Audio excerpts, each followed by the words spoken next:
14 billion pesos na halaga ng iligal na droga na sapat ng Alitagtag Municipal Police sa isang checkpoint sa Alitagtag, Batangas. Mga e-bike at e-trike na dumadaan sa national roads nabawasan na kasabay ng unang araw ng kampanya laban sa kanila. Pagpapataw ng multa sa April 17 na ipatutupad ng MMDA. Unang araw ng transport strike ng grupong Manibela at Piston hindi nakaapekto sa mga commuter. Pangulong Ferdinand Marcos Jr. inaming komplikado ang kanyang ugnayan sa pamilya Duterte.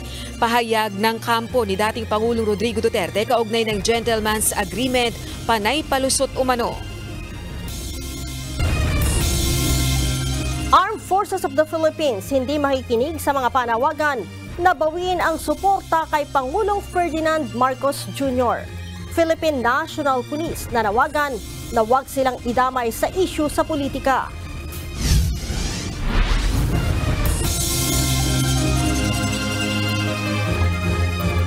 Magandang hapon Pilipinas at sa buong mundo.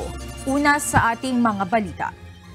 Simula na ngayong araw ang pagbabawal sa mga electric bikes at trikes na dumaan sa national roads. Ngunit hindi gaya ng dati, nabawasan na ang mga e-bikes at e-trikes na nakita ngayong araw sa mga pangunahing kalsada.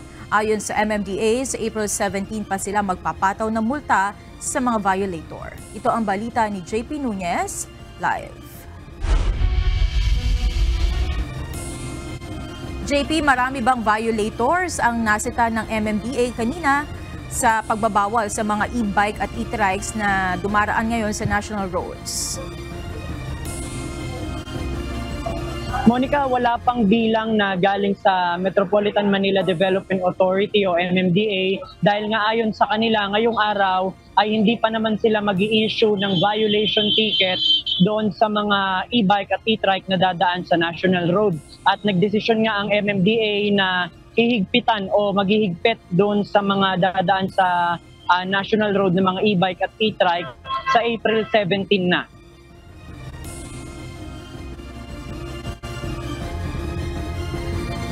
Maagang nagbantay ang mga tauhan ng Metropolitan Manila Development Authority sa mga major roads para sitahin ang mga e-bike at e-trike na dumaraan. Ngunit sa halip na tikitan at pagmultahin, pinagsabihan at pinaalalahanan lang muna nila ito kaugnay sa kautusan. Noong mga nakaraang linggo sa Baclaran sa Pasay City, marami pa ang mga e-trike na bumabagtas sa kahabaan ng Rojas Boulevard. Pero ngayong araw, halos wala nang nasisita ang mga personnel ng MMDA. So far, wala na ho kaming gaanong nakikitang e-bike. Siguro mga pangilan-ilan lang, isa, dalawa, hindi na umaalis na kagad. Unlike before na talagang andito sila, bumibiyahe. Ang laki ng difference compared before. Ayon sa MMDA, sa Miyerkules, April 17 na sila maghihigpit sa ipatutupad na patakaran upang bigyan pa ng panahon ang publiko na malaman ang bagong batas trapiko. Ito po ay part ng Information Campaign 1 and in consideration po na may tigil pasada ngayon. Pero hindi po ibig sabihin na pwede kayong dumaan pa rin. Bawal na rin po kayo, it's just that hindi po kami magtitiket at paalisin lamang po kayo. Kapag nag-umpisa sa Miyerkules ang pag-i-issue ng violation ticket, maaaring mapatawan ng 2,500 pesos na multa ang mga lalabag na merong driver's license at mai-impound naman ang sasakyan kung walang lisensya. Sa inilabas naman na listahan ng MMDA sa kanilang official Facebook page, kasama sa mga lugar na bawal ang e-bike at e-trike ang mga radial roads gaya ng Rojas Boulevard. Gayon din ang mga circumferential road gaya ng EDSA at ng C5. Kasama rin ang Commonwealth Avenue, Elliptical Road, Mindanao Avenue at iba pang kalsada na tutukuyin ng MMDA. Samantala, nilinaw naman ng MMDA na batay sa klasifikasyon ng mga light e-vehicles, pwede pa rin sa national road ang mga e-scooter at pedal-assisted e-bikes. Pero dapat sa mga bicycle lane lamang sila dadaan. Opo, pwede naman po. Lalo na kung may bike lanes, pwede po silang dumaan doon.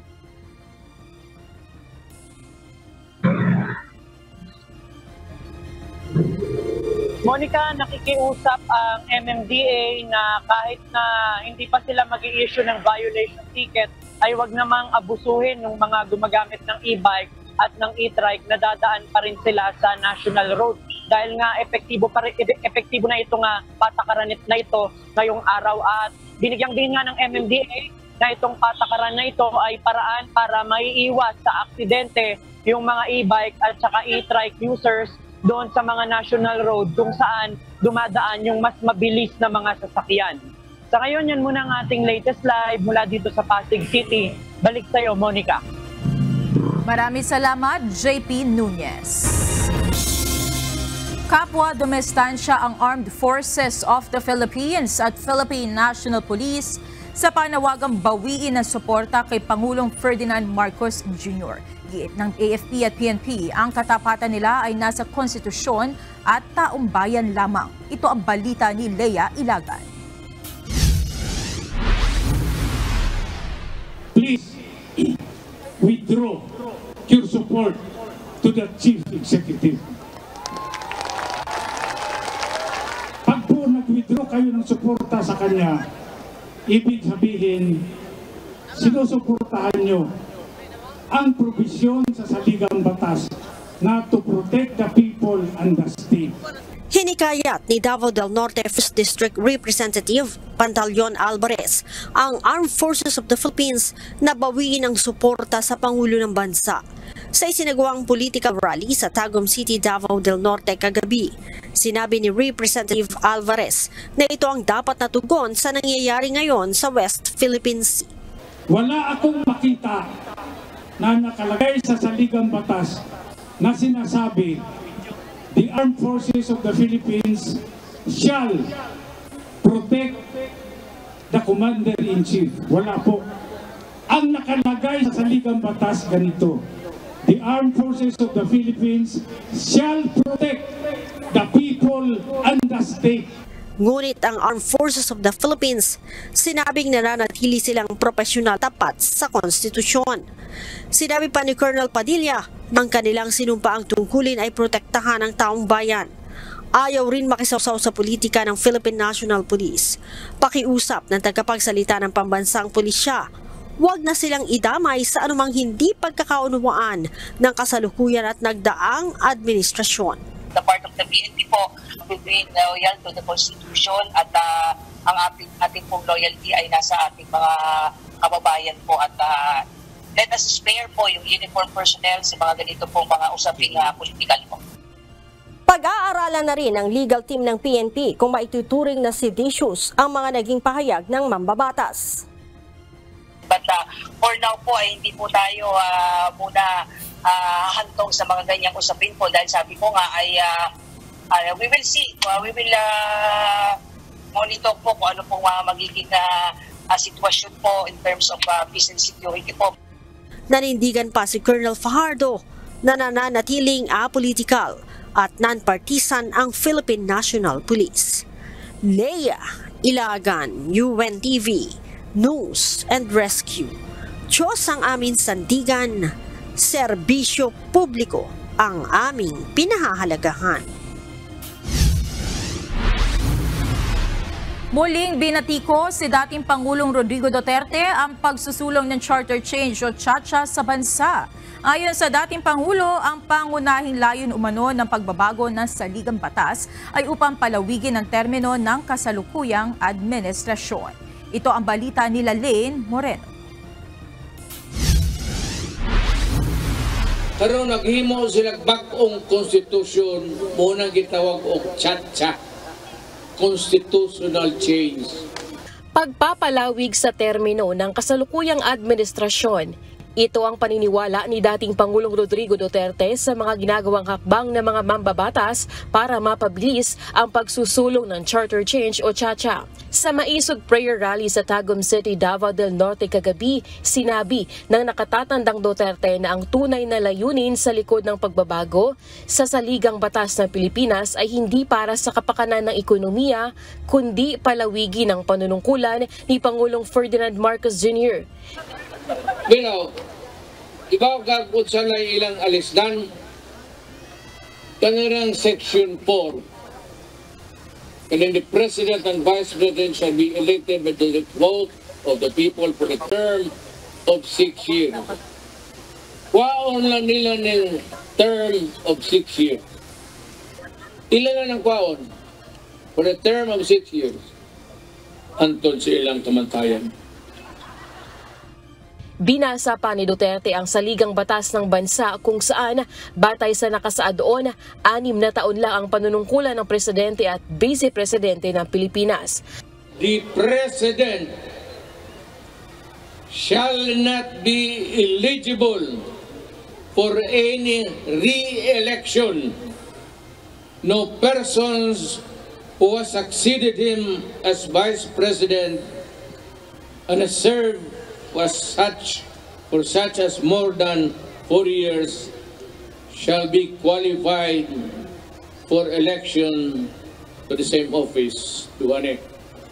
Muli ring pinaalalahanan ni Duterte si Marcos Jr. sa nangyari sa kanyang ama. Anya, dapat maging kontento at masaya na ito na binigyan pa siya ng pagkakataong maging presidente ng Pilipinas. Mr. President, I hope that you be able to recall what happened to your father. See to it. Baka musunod kag sirke para sa imong amahan o imo ning puson. So, ayaw mong sugot. Muna nang ako mensahe. Ayaw mong sugot, anak. Kay nga naman, angayan bang si Marcos magpadugay? Angayan ba si Marcos o natagaan pa na itong termino?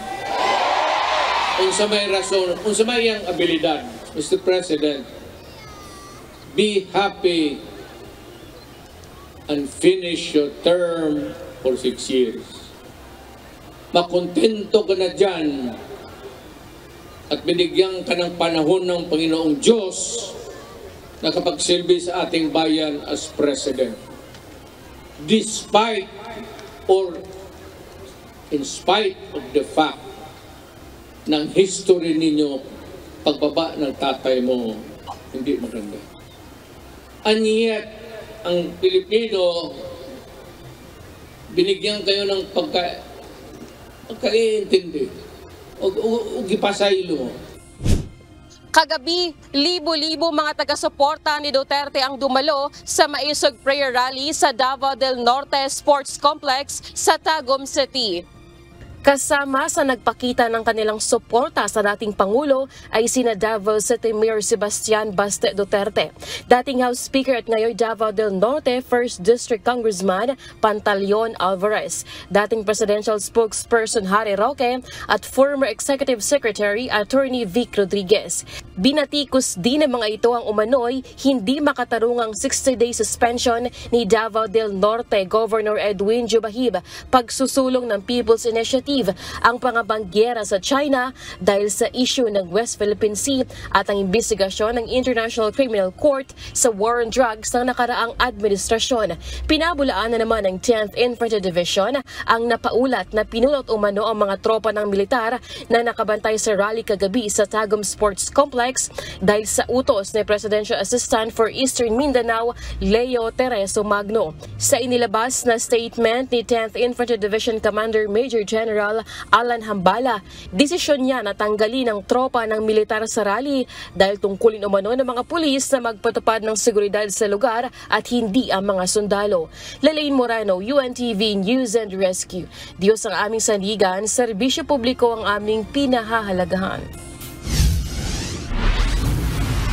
Mas lumapit sa Isla ng Pag-asa ang naging pagpapatrolya ng China Coast Guard o CCG nitong mga nakaraang araw dahil dito ay nabahala ang ilang mga residente na nakasaksi sa mga CCG vessels sa lugar.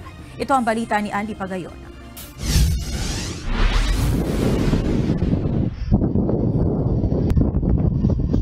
Nababahala na ngayon ang ilang mga residente sa Pag-asa Island sa Palawan dahil sa pagpapakita ng malapitan ng China Coast Guard o CCG sa kanilang isla.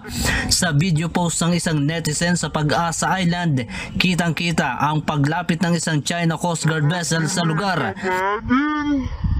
Ayon naman sa lokal na pamahalaan ng Kalayaan, hindi ito ang unang pagkakataon na nagpakita ang mga barko ng CCG, kundi maraming beses na.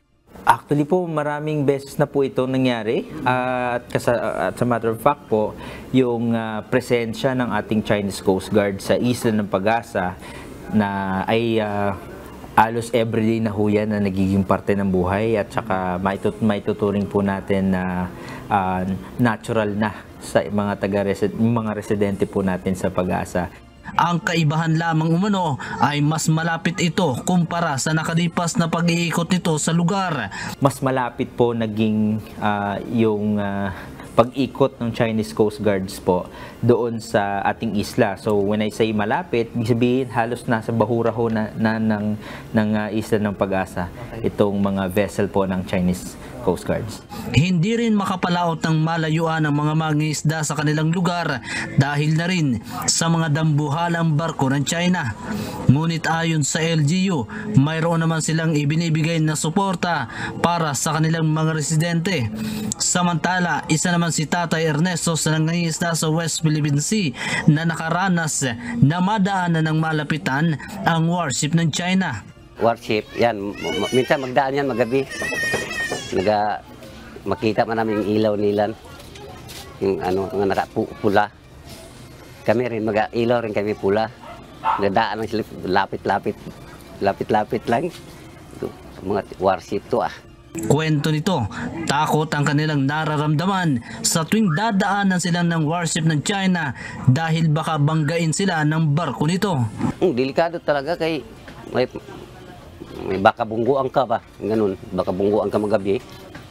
Kakatakot din Dahil sa paulit-ulit na pagpapakita at pag-ikot ng mga dambuhalang barko ng China sa Pag-asa Island, ang tanong ng marami, hanggang kailan gagawin ito ng mga barko ng China Coast Guard?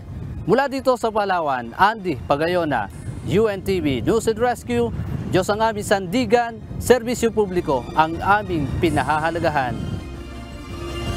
Panay palusot ang kampo ni dating Pangulong Rodrigo Duterte kaugnay ng umano'y gentleman's agreement nito sa China kaugnay ng West Philippine Sea. Samantala, inilarawan ni PBBM na komplikado ang ugnayan nito sa pamilyang Duterte sa gitna ng mga pagbatikos ng dating presidente sa mga polisiya ng kanyang administrasyon.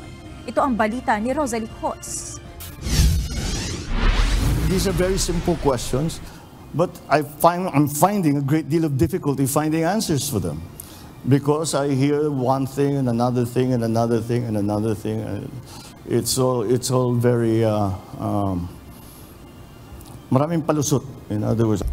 Napakahirap makakuha ng sagot sa mga tanong kaugnay ng sinasabing gentleman's agreement ng administrasyon ni dating Pangulong Rodrigo Duterte patungkol sa West Philippine Sea. Ito ang ipinahayag ni Pangulong Ferdinand Marcos Jr. sa pagharap sa Foreign Correspondents Association of the Philippines o FOCA 50th Anniversary Presidential Forum sa Manila ngayong hapon. Ayon sa Pangulo, nakikipag-ugnayan siya sa mga opisyal ng dating administrasyon at maraming palusot ang kampo ng former President. Nananatili ring walang linaw sa mga tanong nito, gaya ng kung may secret agreement nga ba talaga kaugnay ng WPS. Gayon din sa nilalaman nito, bakit pumayag ang Pilipinas dito at ano ang dahilan kung bakit ito isinekreto sa publiko. Naniniwala naman si PBBM na sa ngayon hindi magkakaroon ng legal liability ang dating punong ehekutibo kaugnay ng umano'y gentleman's agreement. Ito ay dahil wala pa namang ebidensya kaugnay ng sinasabing kasunduan.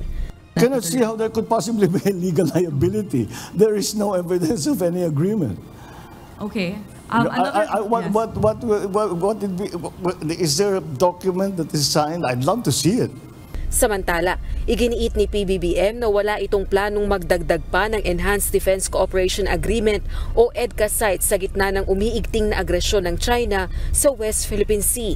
Taong 2014 ang lagdaan ng EDCA sa pagitan ng Pilipinas at Estados Unidos. 2016 naman na magkasundo ang dalawang bansa sa pagkakaroon ng 5 initial EDCA sites. The Philippines has no plans to open or to establish more EDCA bases. Samantala, tinanong din si PBBM kaugnay ng kasalukuyang estado ng ugnayan nito sa Duterte family. Sa gitna ito ng pananatiling miyembro ng kanyang gabinete ni Vice President Sara Duterte at maaanghang na pahayag ng ama nitong si dating Pangulong Duterte. At ang sagot ng Pangulo. How would you describe your relationship with the Duterte family currently, and how would you reconcile your continued allyship with the Vice President and her family's vocal disdain for your policy? It's complicated. Subalit giit nito, hindi nagbabago ang pakikitungo niya kay VP Duterte magmula kampanya para sa eleksyon noong 2022 hanggang ngayon. Sinabi rin sa kanya ng pangalawang Pangulo na hindi ito nag-aalala at nagtatrabaho lamang kahit tila naiipit sa pagitan ng kanyang pamilya at ng PBBM administration. Samantala, naninindigan si PBBM sa posisyon nito hinggil sa usapin ng International Criminal Court o ICC kung saan may mga kinakaharap na reklamo si dating Pangulong Rodrigo Duterte dahil sa anti-illegal drug war nito. Walang jurisdiksyon sa Pilipinas ang ICC, kaya kung maglalabas ng arrest order ang ICC laban kay dating Pangulong Duterte, kaugnay ng mga isinampang reklamo dahil sa anti-illegal drug war nito, hindi ito kikilalanin ni PBBM. We don't recognize the warrant that they will send to us. Rosa Licoz, UNTV News and Rescue. Diyos ang aming sandigan, serbisyo publiko ang aming pinahahalagahan. Naniniwala ang isang mambabatas na masyadong matapang ang nagiging posisyon ni Pangulong Ferdinand Marcos Jr. kaugnay ng issue sa West Philippine Sea. Samantala, nanindigan naman ang isang senador na dapat imbestigahan ang kontrobersyal na gentleman's agreement ni dating Pangulong Rodrigo Duterte sa China sa kabila ng pagtutol ng ilang mambabatas. Ito ang balita ni Harleen Delgado.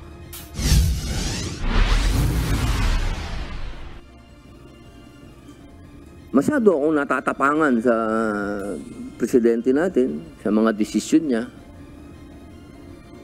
Pero siyempre, desisyon niya yan eh. Kung sa tingin niya, yun ang maganda para sa bansa, bakit ko naman siya kukontrahin? Ito ang pananaw ni Senator Robin Padilla sa mga hakbang ni Pangulong Ferdinand Marcos Jr. para tugunan ang tensyon sa West Philippine Sea. Kasunod ito ng pakikipagtulungan ng Pilipinas sa ibang bansa, gaya ng Maritime Cooperative Activity kasama ang Australia, United States at Japan. Ganoon din ang Trilateral Leaders Summit ng Pilipinas, US at Japan, kung saan dumepensa ang China sa naging pahayag ni US President Joe Biden at sinabing hindi ito magpapatinag sa Mutual Defense Treaty. Tingin ng senador, mas lumalala umano ang tensyon sa West Philippine Sea kumpara sa panahon ni dating Pangulong Rodrigo Duterte. Ayon sa senador, dapat sa mga kalapit na bansa humihingi ng tulong ang Pilipinas. Nag-iimbita na tayo ng mga kapitbahay natin galing sa malalayong lugar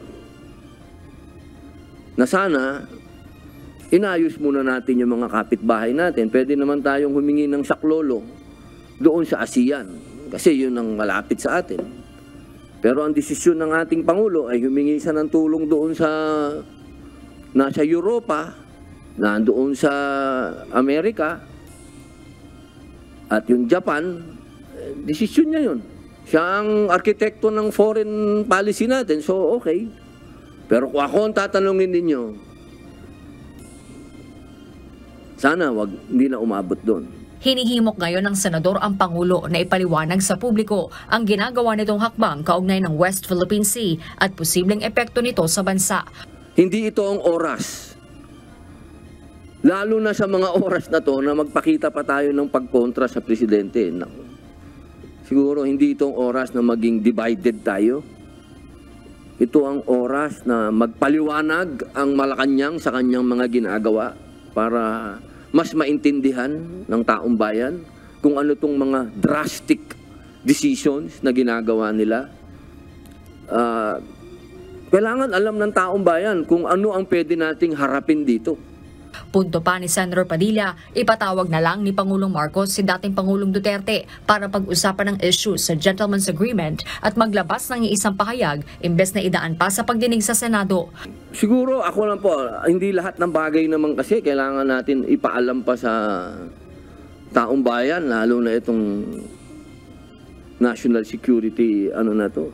Ang linaw po na nung panahon ni Pangulong Rodrigo Roa Duterte, hindi naman tayo nagkaroon ng ganitong klaseng escalation. Ngayon lang kasi ito medyo lumaki na lumaki. Kaya sana kung mag-uusap si Presidente Bongbong Marcos at si Presidente Duterte, mag-usap na lang sila ng private. Hindi na kailangan idaan sa hearing at malaman pa ng China kung ano yung pinag-uusapan natin. Pero si Senate Deputy Minority Leader Risa Hontiveros na naghain ng resolusyon para maimbestigahan ang gentleman's agreement sa Senado, nanindigang dapat isa lang sa pagdinig ang issue dahil sa taliwas na mga pahayag ng ilang opisyal ng nakaraang administrasyon. Hindi rin anya totoo na mas maayos ang sitwasyon sa West Philippine Sea noong panahon ni Duterte. Duterte and his men all have conflicting claims. Ang gulo nilang lahat. Parang gobyerno niya nung siya ay pinuno. Tigilan na rin ni Duterte ang pagsasabi na mas maayos ang West Philippine Sea nung panahon niya. It was during his administration that China passed the disastrous fishing ban against Filipino fisherfolk. It was his presidency that made the Philippines look like a Chinese puppet in the eyes of the international community. Huwag na niyang ipagtanggol ang best friend niya. Sa pagbabalik sesyon ng Senado sa April 29, inaasahang malalaman kung anong komite ang didinig sa issue ng Gentleman's Agreement sa West Philippine Sea at kung sino-sino ang ipatatawag para magpaliwanag kaugnay ng kontrobersyal na kasunduan ni dating Pangulong Rodrigo Duterte at China. Una nang nagpahayag sa Senator Jinggoy Estrada na handa siyang dinggin ang issue sakaling ma-refer ito sa kanyang komite na Senate Committee on National Defense, habang ikukonsulta naman anya ito ni Senator Amy Marcos sa kanyang mga kasamahan sakaling iatang ito sa kanyang komite na Senate Committee on Foreign Relations. Harleen Delgado, UNTV News and Rescue. Diyos ang aming sandigan, serbisyo publiko ang aming pinahahalagahan.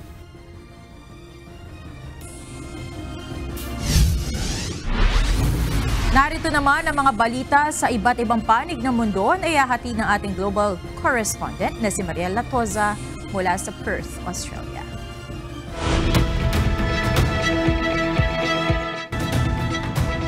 Magandang araw sa iyo, Mariel. Mariel, ano nang update sa nangyaring shooting incident sa isang mall dyan sa Sydney? At ito ba ay isa lamang isolated case? Magandang gabi din sa inyo dyan sa Pilipinas, Monica. Naitala na nga sa 6 ang naging biktima ng mass stabbing at dose-dosenang individual ang nakaranas ng injury sa Bondi Junction Shopping Center noong Sabado ng hapon. Sinara na nga ang Bondi Junction Westfield simula ng insidente at inaasahang ito ay bubuksan sa kalaunan ng linggong ito. Mas pinaigting ang seguridad sa 42 lokasyon sa Westfield at sa lahat ng Westfield portfolio ng Australia at New Zealand. Monica, batay nga sa Australian Institute of Criminology, tumaas ang bilang ng mga gumagamit ng kutsilyo o knives as a weapon of choice sa mga krimen nitong nakaraang dekada sa Australia, ngunit batay sa Bureau of Crime Statistics and Research, bumaba naman ang bilang ng knife crime sa bansa simula noong 2010. Monica? Sige, Mariel, ibigay mo na mga balita sa iba't ibang panig ng daigdig.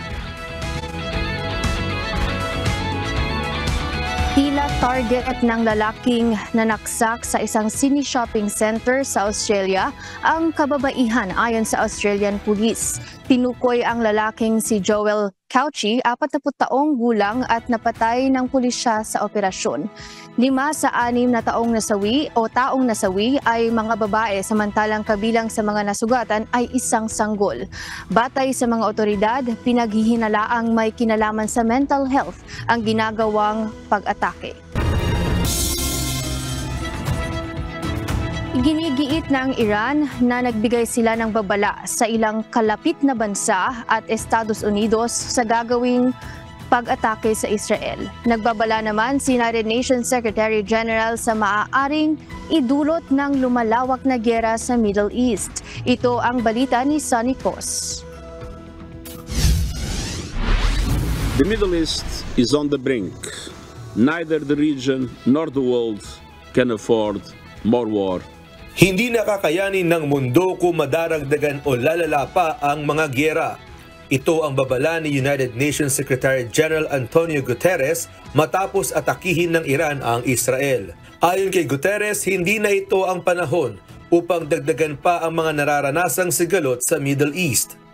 The people of the region are confronting a real danger of a devastating full-scale conflict. Now is the time to defuse and de-escalate. Now is the time for maximum restraint.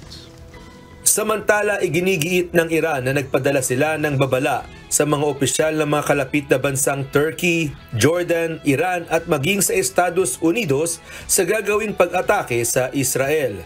Ayon kay Iranian Foreign Minister Hossein Amir-Abdollahian, na binigyan nila ang mga ito ng 72 hours notice kaugnay sa paglulunsad ng airstrikes. Gayunman, sinabi ng isang senior official ng White House na pinadalhan lang sila ng mensahe ng Tehran nang magsimula na ang mga pag-atake nito. Una nang kinundina ng US ang ginawa ng Iran sa Israel, tiniyak din nito ang matibay nilang suporta para sa seguridad at kapayapaan sa naturang bansa. Gayunman, hindi aniya sasali ang Amerika sa anumang counterattack sa Iran at pinayuhan si Prime Minister Benjamin Netanyahu na pag-isipang mabuti ang gagawing hakbang. Sanikos, UNTV News and Rescue, USA. Diyos ang aming sandigan, serbisyo publiko ang aming pinahahalagahan.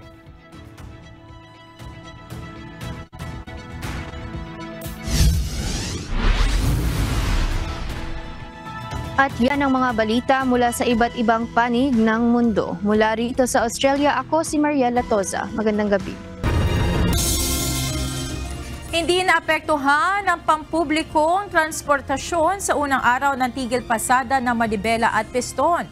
Normal din ang naranasang sitwasyon ng mga mananakay sa Quezon City kanina umaga ayon sa ilang commuter. Ito ang balita ni Ryan Lacanlale live. Ryan, ibig bang sabihin niya na kaunti lamang ang sumama sa tigil pasada ngayong araw? Monica, kung ikukumpara natin yung naging sitwasyon kaninang umaga dito sa Quezon City at base na rin doon sa ating mga nakausap na mga jeepney drivers, ay ilan lamang yung mga sumama talaga dito sa kilos protesta ngayong araw. Hindi nagamit ang mga inihandang sasakyan ng Metropolitan Manila Development Authority para sana sa mga mai-stranded na pasahero bunsod ng transport strike. Ayon kay MMDA Acting Chairman Romando Don Artes, maayos at normal ang daloy ng trapiko sa mga lansangan at walang kinulang na sasakyan sa anumang ruta.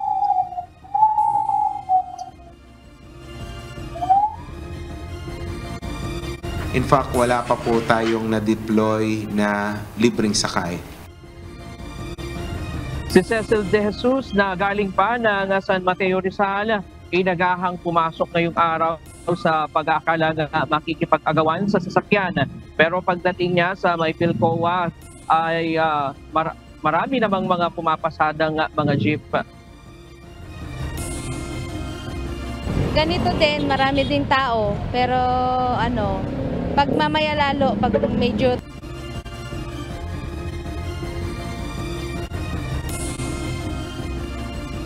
ganito rin ang naging karanasan ni Laila de los Reyes. Sanay na daw siya sa biyahe kahit pa may strike. Para sa side ko naman po, okay lang naman po. Kasi sanay naman pong biyahe. So may mga jeep naman po na hindi sumasama sa So okay lang po. Ang jeepney driver naman na si John Ray pumasada muna para may maiuwi kahit konti sa pamilya na pambili ng pagkain. Aniya, sasama siya sa tigil pasada pero kung kailangang pumasada ngayong gabi ay muli itong lalabas.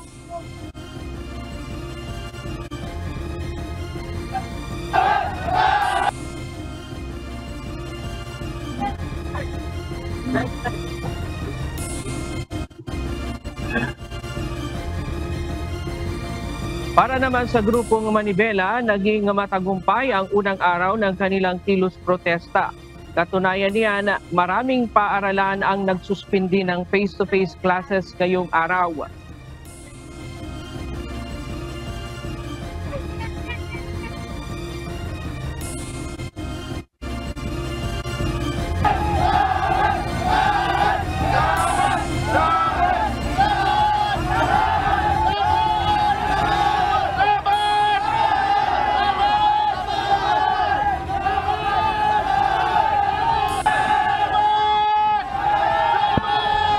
kay Marvel Buena, hindi natatapos sa 2 araw ang kanilang laban at nagsisimula pa lamang umano sila at tiniyak na magtutuloy-tuloy ang kanilang laban kontra jeepney phase-out. Para naman sa grupong Quezon, pabor sila sa jeepney modernization.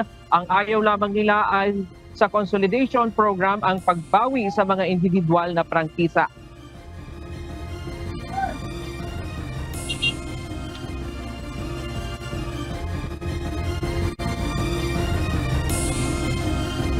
Ang ayaw lang natin dito sa PUBNP, yung franchising consolidation. Bakit kailangan bawiin yung mga individual na pag-aari ng mga operator? Kung sa ilalim ng programa, bakit hindi hayaan ang individual na ownership? Anila, kung papasok sila sa kooperatiba, dapat magiging pag-aari pa rin ng mga tsuper ang kanilang unit at prangkisa. Natatakot kasi sila na pagkatapos bayaran ng mga tsuper ang kanilang unit ay hindi rin ito mapupunta sa kanila. Dagdag pa ng piston, ang mapapaso lamang sa April 30 ay ang mga temporary permit na ibinigay noong pandemya. Pero wala daw karapatan ng LTFRB na bawiin ang kanilang prangkisa at tanggalin at ang tanging kongreso lamang ang makakabawi nito sa kanila sa pamamagitan ng batas. Ngayong pasado alas 3 ng hapon, Monica, ay nagsimula yung transport caravan nitong Quezon at Manibela. Nagmula yan dito sa may UP. Pagdating dito sa may West Avenue o East Avenue, paglampas ng circle, ay ang ginawa ng Manibela ay naglakad na lamang sila. At ang nangyari, tumukod ang traffic mula kanina bago mag alas 4 ng hapon. Hanggang ngayon, kung makikita mo sa aking likuran, wala nang galawan yan kasi nandun ang grupo ng Quezon at Manibela sa may harapan mismo ng LTFRB kung saan sila magtitiket. Wala ito sa plano nila, sa original na plano. Ang plano nila ay dadaan lamang dito at mag-iingay, bubusina, didiretso sila ng Mendiola at doon sila magsasagawa ng vigil. Pero kanina, pagdating dito sa may East Avenue ay tumigil sila sa gitna ng kalsada, dinagalan nila yung kanilang takbo at unti-unting nagbabaan yung kanilang mga kasamahan. Nasa mahigit 2 jeep sa bilang ng UP security guard kanina, nasa mahigit 2 jeep yung kanilang nakita na monitor doon sa sumama dito sa caravan na ito na mula dito sa Metro Manila at maging dyan sa Central Luzon at dito sa Southern Tagalog. Kaya inaasahan natin na hanggang bukas pa sila mananatili dito at magdi-vigil. Maging yung palabas, kung galing ka ng EDSA, tatawid ka dito sa East Avenue, papunta ng Circle, ay hindi ka na rin makakadaan dahil inukupan na nila yung kalsada. Kanina, yung ating mga kababayan na naghihintay dito sa BIR Road ay matagal din silang, halos isang oras din silang naghahantay ng masasakyan dahil nga yung mga bus na papasok dito galing ng Circle palabas dito sa may EDSA ay hindi makapasok dahil nga hinarangan sila doon sa unahan. Siya muna ang latest mula dito sa may Quezon City. Balik sa iyo, Monica. Ryan, yan mismo yung area na gusto kong tanungin kasi on the way to the studio kanina, may mga natanggap nga tayo na report na standstill yung area na yan. Sakto, no? Time na ng uwian ng mga kababayan natin na nagtatrabaho. Maraming opisina dyan, mayroon ding ospital na malapit dyan. So paano nakalabas o nakauwi ang ating mga kababayan? O meron pa ba silang nasakyan dyan? Ryan? Yun nga, Monica, kanya-kanyang diskarte na lang sila kanina kasi nga talagang tukod na yung walang galawan kanina dito as in mahigit 1 oras na hindi gumagalaw yung traffic dito, yung mga sasakyan. Hanggang ngayon, no, ginawa na lamang ng paraan ng PNP ay dinivert na lamang sila yung mga naipit dito sa may East Avenue na ito, dinivert na lamang sila dito sa ibang mga kalsada para nga makalabas. Pero kanina talagang traffic, walang makapasok dito. At Ryan, hanggang kailan magtatagal yung ginagawang rally dyan sa tapat ng LTFRB? At meron pa ba silang ibang programang gagawin bukas? At kung saan man ito gagawin, Ryan? Sa mga pahayag ni Ginoong Marvel Buena kanina, dito sa harapan ng LTFRB, sinasabi niya na hanggang bukas sila mananatili dito. Doon sa programa, wala pa silang binabanggit dahil kaya nga lang sabi ko kanina, wala sa original na plano ito na sinabi nila sa media kanina sa may UP kung saan ay nag-a-assemble pa lang sila. Kaya hindi pa natin alam kung ano ang magiging programa nila ditong magdamag hanggang bukas dahil magpapatuloy pa rin yung kanilang transport strike hanggang sa araw ng bukas. At Ryan, sa pagtaya ng manibela at ng piston, nasa ilang porsyento ng kanilang mga miyembro ang nakilahok ngayong araw, Ryan? Kanina tinanong natin, magkakaiba yung kanilang mga deklarasyon. Kanina yung grupo ng piston ay sinasabi nila na nasa 25 hanggang 30,000 yung miyembro nila sa buong Pilipinas na makikilahok dito sa tigil pasada na ito. Pero sa mga naunang pahayag naman ni Ginoong Mark Balbuena ay nasa 100,000 daw ang kanilang target na makilahok dito. Pero sa ngayon ay muli nating ikukumpirma kung gaano karami yung talagang actual na nakibahagi ngayong araw na ito sa kanilang unang araw ng tigil pasada. Sige Ryan, patuloy kami makikipag-ugnayan hanggang bukas sa inaasahan natin ang halos parehas na sitwasyon. Maraming salamat sa iyo Ryan Lacanlale, live na nag-uulat mula sa Quezon City. Ipinaliwanag ngayon ng Civil Service Commission na labag sa batas ang ginawang pagtanggap ng MMDA sa 200,000 pesos na reward money mula kay dating Ilocos Sur Governor Chavit Singson kasunod ng pagkakahuli sa kanya ng mga traffic law enforcer matapos dumaan ang kanya sasakyan sa EDSA busway kamakailan. Ayon sa CSC, bagaman mabuti ang intensyon ng pagbibigay ng pabuya, malinaw na nakasaad sa batas na hindi pinahihintulutan ng pagtanggap ng anumang regalo, pabor o pera ng mga kawani ng gobyerno. Ito ang balita ni Joanne Nano. Sa pananaw ko po, I used to be with the Office of the Ombudsman. Sa batas po 6713 bawal. Naibigay na kanina ni dating Ilocos Sur Governor Chavit Singson sa Metropolitan Manila Development Authority o MMDA ang 200,000 pesos na reward money na ibinigay nito kasunod ng pagkakahuli sa kanyang sasakyan matapos na dumaan sa EDSA busway noong nakaraang linggo.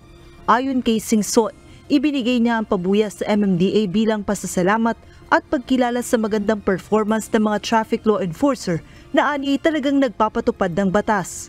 Gusto kong ipakita na nobody sa Magdalo. Nagpunta ko rin yung humihingi ng patawad at asahan nyo, hindi nyo na ako mahuhuli ngayon. Gayunman, ipinaliwanag ng Civil Service Commission na labag sa batas ang ginawang pagtanggap ng MMDA sa 200,000 pesos na reward money mula kay Singson. Ayon kay Commissioner Lizada, sa Department of Budget and Management lapang dapat na nanggagaling ang General Fund na ginagamit ng mga ahensya ng pamahalaan at hindi tama na tumanggap ng anumang kabayaran bilang pabuya ang government offices. Meron po tayong Republic Act 6713, Section 7, Prohibited Acts and Transactions, Section 1, title.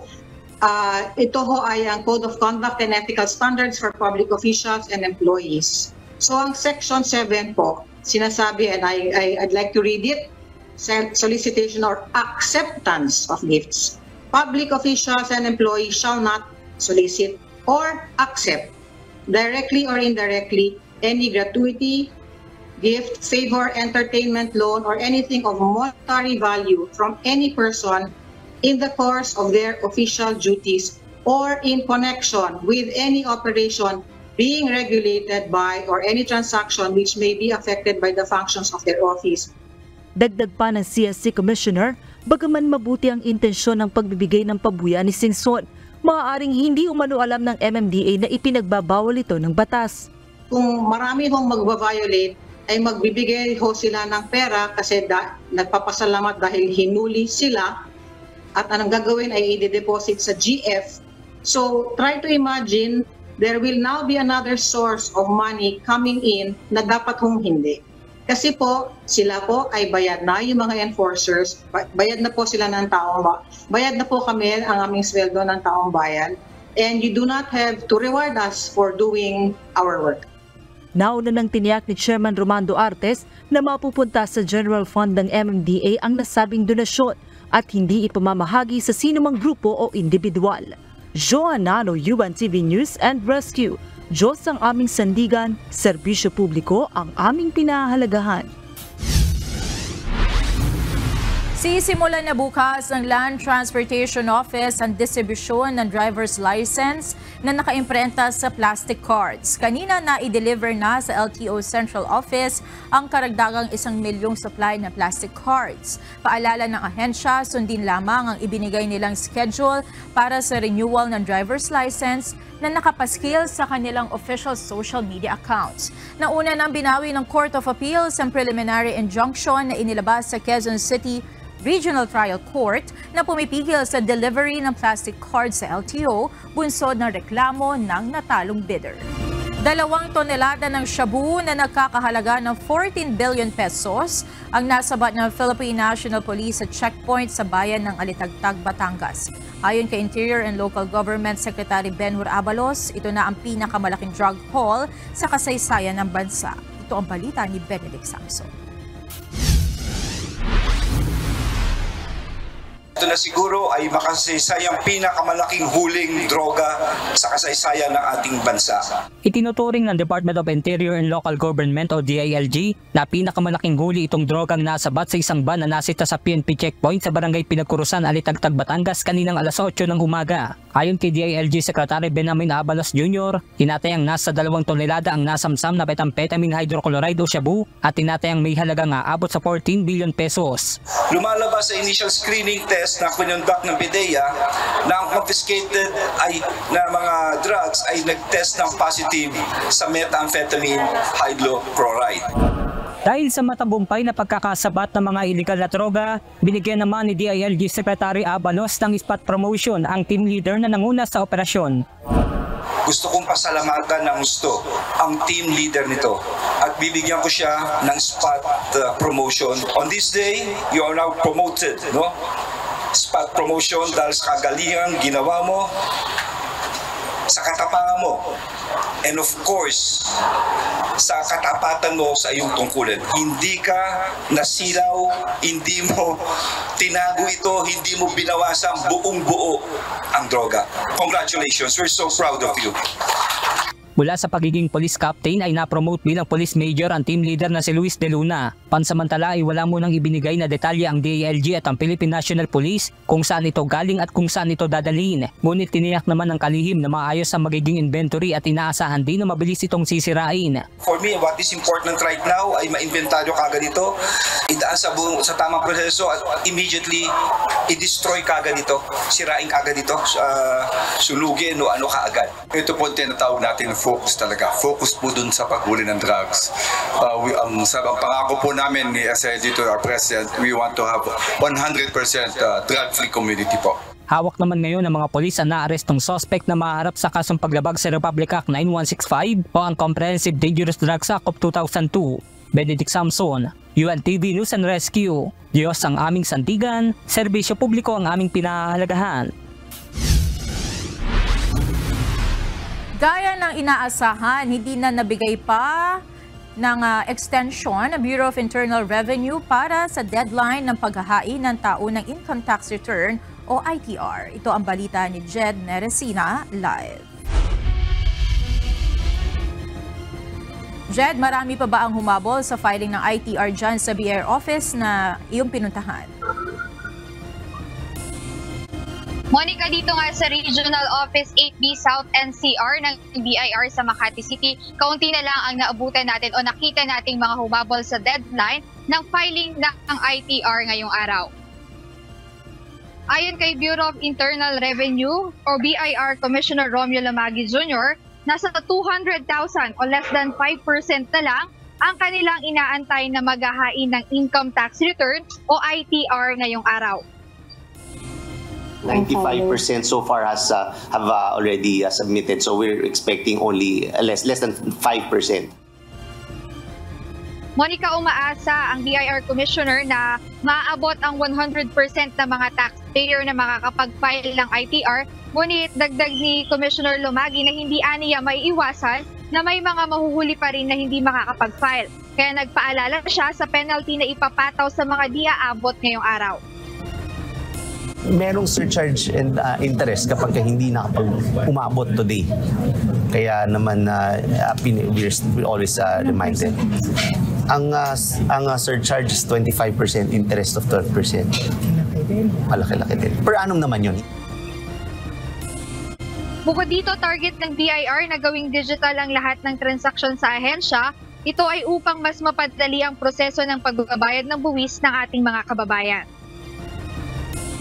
Our aspiration when we had our planning is by 2028, the BIR is highly digitized already. So maybe not 100%, but definitely malaking improvement ang mararamdaman ng mga taxpayers.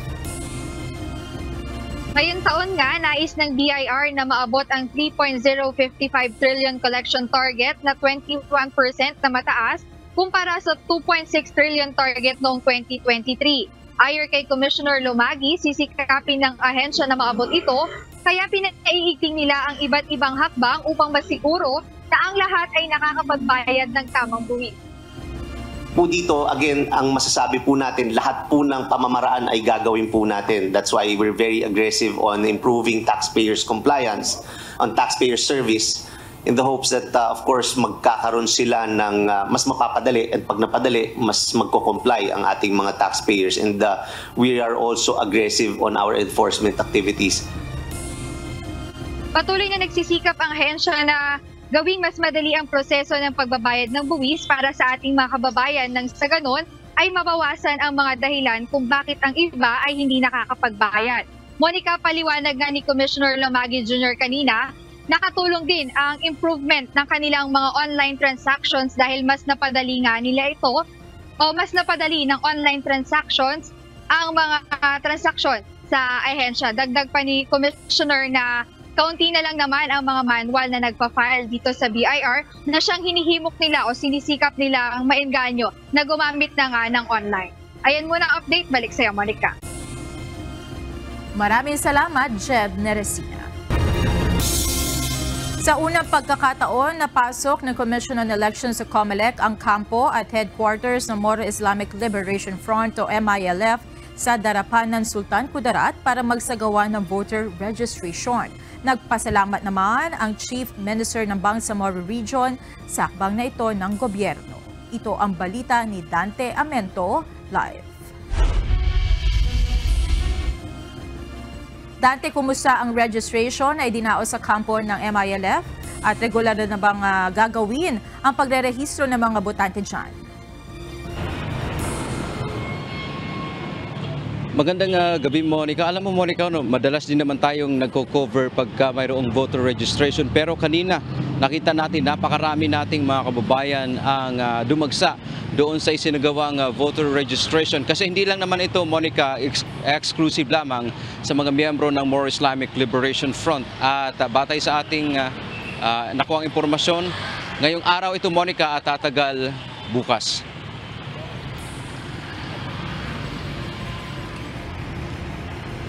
Sa mga nakaraang taon, kahit pa opisyal ng pamahalaan o mga tropa ng gobyerno, hindi basta-bastang makakapasok sa kampo at headquarters ng Moro Islamic Liberation Front o MILF. Pero kanina sa unang pagkakataon, nagkaroon ng voter registration ang Commission on Elections o COMELEC sa Camp Darapanan, Sultan Kudarat. Ito ay para mairehistro ang mga kasapi ng MILF at maging iba pang residente sa mga kalapit na lugar sa pamamagitan ng Registration Anywhere Program o RAP. Sabi nga ni Chief Minister, wala naman nakakapasok dati dito eh. Alam natin, several years back, hindi ito pwedeng pasukin. Uniform man or civilian. Nagpasalamat sa hakbang na ito si Bangsamoro Autonomous Region in Muslim Mindanao o BARM Chief Minister at MILF Chairman Murad Ibrahim. Aminado siyang dati, lalo na noong wala pang usapang pangkapayapaan sa pagitan ng pamahalaan at MILF ay takot na magparehistro ang kanilang mga miyembro dahil malalaman ang kanilang pagkakakilanlan.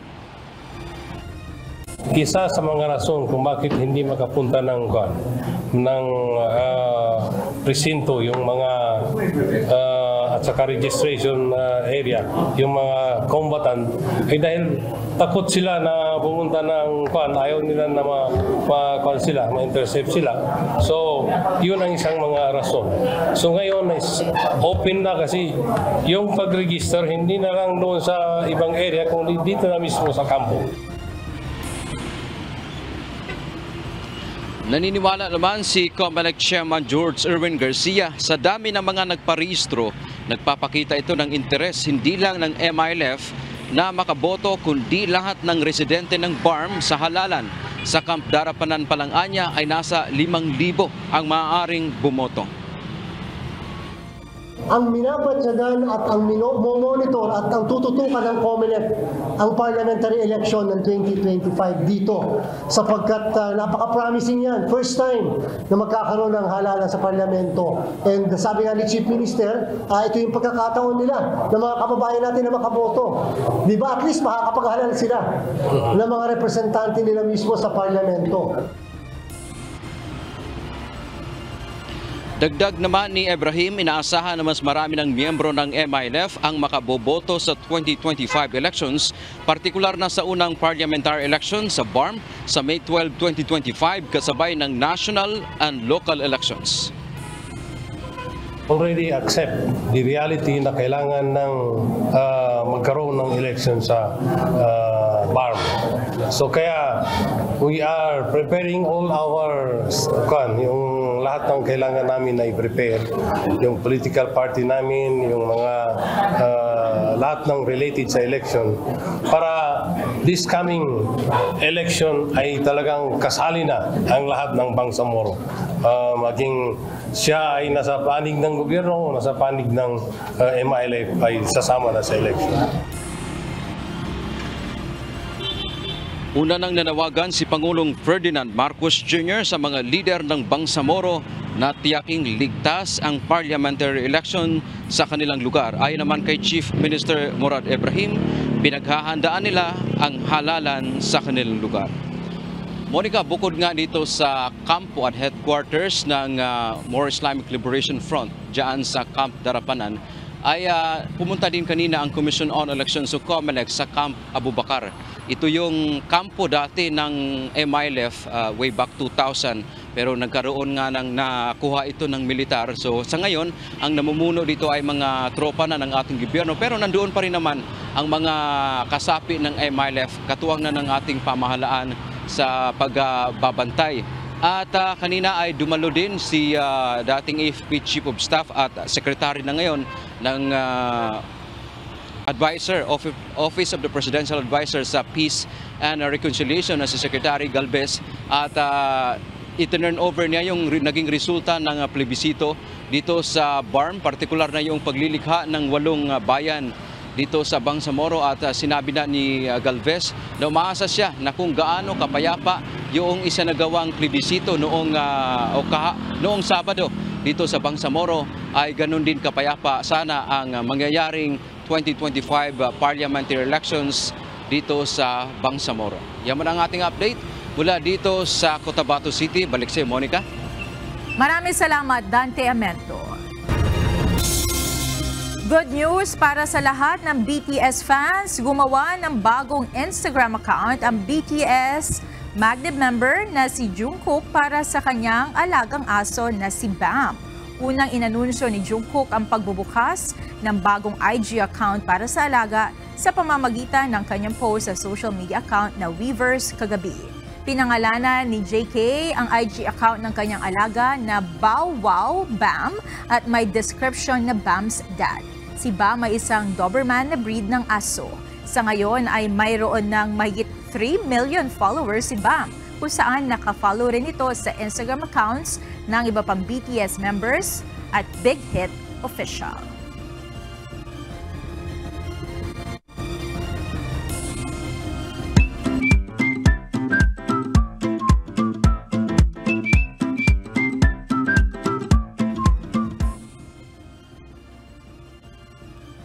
Narito naman po ang ating mga kausi ngayong araw ng Lunes. Maraming salamat po at shoutout kina Eduardo Mirand, Ferdinand Santiago, Kizon Eliezer, Archival de la Calzada, Danilo Turnuas at Susan Gutierrez. Maraming salamat po sa inyong pagtutok at sa mga kababayan natin na uuwi sa kanilang mga tahanan, mag-ingat po kayo ngayong may transport strike.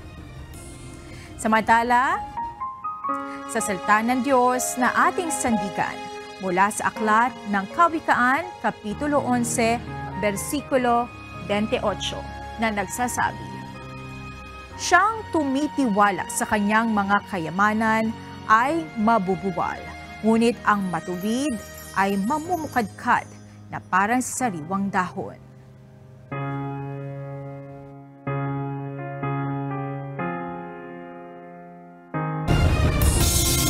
At yan ang naging kabuuan ng ating balitaan ngayong gabi. Aming inilahad ng buong katapatan kung paano namin nasaksihan. Kayo po ay makapagtitiwala na ang aming nakita at narinig ang aming ibinabalita. At dito sa UNTV, Diyos ang aming sandigan, serbisyo publiko ang aming pinahahalagahan. Magandang gabi po.